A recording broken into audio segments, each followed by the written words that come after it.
Good evening, folks. This is Greg Judy at Green Pastures Farm.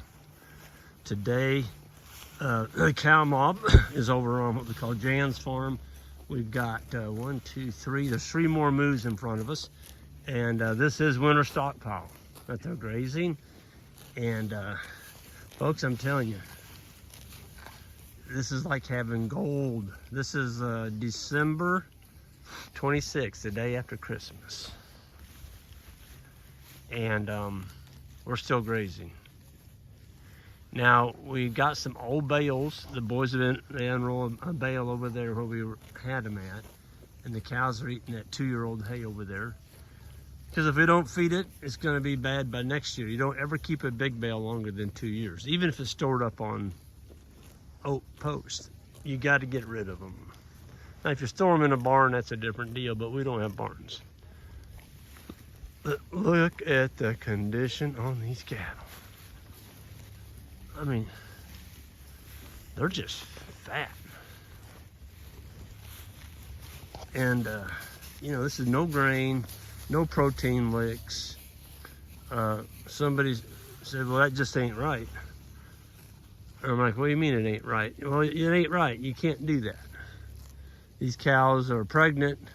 You know, I didn't dare tell a guy that we don't wean. He had really had a heart attack. But he came back again after I told him. I said, no, we're not feeding them anything, just this. And he goes, you can't do that. They need corn. They need corn. You know, because they're pregnant now, and you know they need that extra protein and energy. You got to feed them corn now. I'm like, no, you don't. These animals have grazed for thousands of years before people started feeding animals corn, and they did just fine. And look at the grass out here, folks. I mean, it is so thick and lush. It's got to be a foot tall. And I mean, it's not just look at that. It's still green. It's still green. We have a couple here tonight from Kansas. They actually bought one of the Red Devon milking cows, pairs that I had on the website. And he was just looking at my grass. He's like, oh my gosh. Because in Kansas where they're at, they don't have fescue. They don't have the cool season green fescue. Everything's brown. But you know, they've got cattle on Milo stocks. And that's what they got. They've been extremely dry where they're at as well. But yeah, I mean, look at the ground cover out here.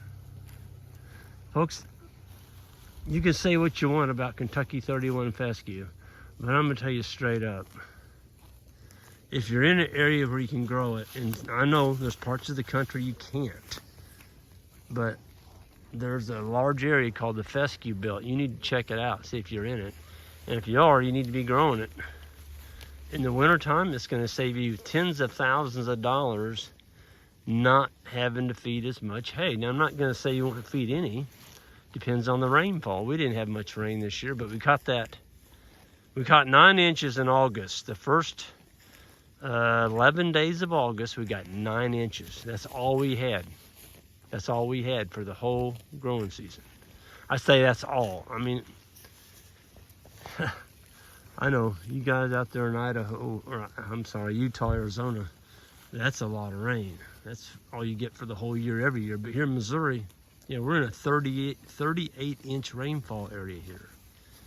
And this year, during the whole growing season, we got 9. But we're still in business. We were able to grow a lot of grass, and that's because of management. We sold off some animals early. We got rid of all the steers. We're not wintering, but 2. We got 2 steers, and the other 50 some odd were sold. And we still got all the heifers. The cows still have the calves on them. The calves will be wintered with the cows until March 1st. The bulls, all the bull calves will be taken out March 1st. The heifer calves are never weaned. We let the cows wean them. I tell you what, folks, this is just a beautiful, beautiful scene. Watching animals feed themselves and they're fat. The other thing I want to cover, though, folks, is these cows you know, there's a lot of cows in here that are 850 to 950 pounds. I would say that's going to cover around 70% of them. The rest of them are going to be in that 950 to 1,050 range. And then there's probably 5 that are 1,100. Those cows in that 900 to 1,000 pound range, those are the ones that make us the most money. They wean the highest percentage of body weight.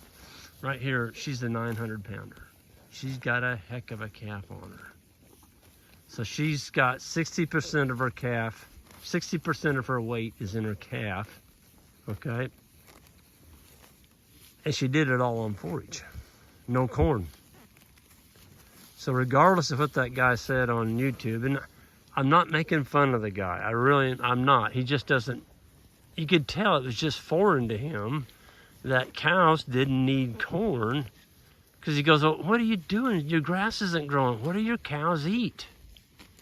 What do your cows eat? The grass isn't growing anymore. I'm like, well, they're still eating what they were eating this summer. He goes, well, and then he came back today with another comment, and I'm not poking fun at you, sir. I love it. I think it's awesome that you thought enough to even write a comment, and we can all share and learn from this. But his next comment was, well, what did you do in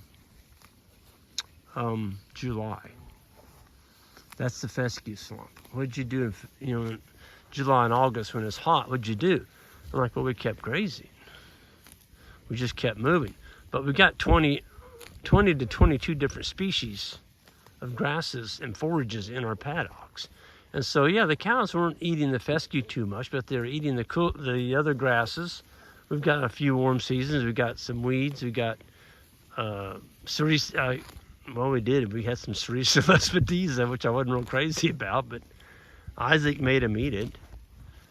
So, you know, you just keep the animals moving, and over time, with increased stocking density, folks, they're only on an acre. Isaac gave him an acre tonight right here, okay? Now, the hay was unrolled on the acre they gave him this morning. You never put hay on this. I mean, you just don't do that. This is a beautiful stockpile, and if you unroll hay out here, you're just covering up a really nice stockpile. So in the morning, the boys will roll this piece of wire up right here. There's their dinner for in the morning, or you might say their breakfast. Well, he's already got another wire up right there. They're only going to have, looks to me like, about half an acre in the morning. And then he'll give another one of them old 2-year-old bales, he'll unroll it over here. So we're getting a ton of carbon. And folks, when you can leave the amount of grass that Isaac and Ike and Joel are leaving with each rotation, your spring grasses are just going to explode. And that's because you didn't take your grasses down too short in the fall and winter. We're in winter. It's almost into December. It's getting cold out here now. We've had some really mild weather. You know, Jan's been cutting mushrooms. I don't know if we've ever cut mushrooms after Christmas, but she came in with a bucket of mushrooms that she cut off our shiitake mushroom logs. And, you know, the latter part, well, yeah, it'd be almost the fourth week of December. That's never happened. But I'm going to go ahead and quit. The guys up are waiting on me.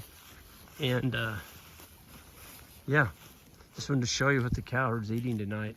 It is awesome. Super high quality feed. Super high quality feed. Folks, y'all have a good one. And for those y'all looking for a really nice bull, check out our website. Man, we've got some good ones on there. And they're going to be cheaper now than they are in June.